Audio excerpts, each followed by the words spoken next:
पिला चोरी अभियोग रे 9 छद्मवेशी अघोरी बाबा को धरी पुलिस हाथ में देले भालियाबेड़ा ग्रामवासी। अनुगुल जिला कणिया ब्लॉक रेंगाली थाना अंतर्गत भालियाबेड़ा ग्रामर सरकारी उपरा विद्यालय आज सकाळ 10टा बेले स्कूल जीवा परे भालियाबेड़ा ग्रामर अष्टम श्रेणी दुई छात्र सत्यप्रकाश साहू युवराज बेहेरा विद्यालय बाहर को पेन किनिया आसीथिले। सही समय रे स्कूल सामना दे जाउथबा दुई कार रे छद्मवेशधारी अघोरी माने छात्र सत्यप्रकाश साहू को अपहरण उद्यम करुथुवा बेले साथी छात्र युवराज बेहेरार उपस्थित बुद्धि जोगु बर्ती जाइथिले। पिलाक चित्कार शुणी संगे संगे समस्त ग्रामवासी पहुंची दुई कार सहित 9 जन छद्मवेशी अघोरी बाबा को धरी रेंगाली थाना हेफाजत रे देइथिले।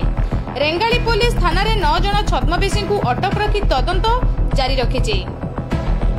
अनुगुल जिला कणियारू कैलाश चंद्र नायक रिपोर्ट निर्भीक न्यूज। क्यों पकड़ा बच्चा में? वो स्कूल बच्चा क्यों पकड़ा?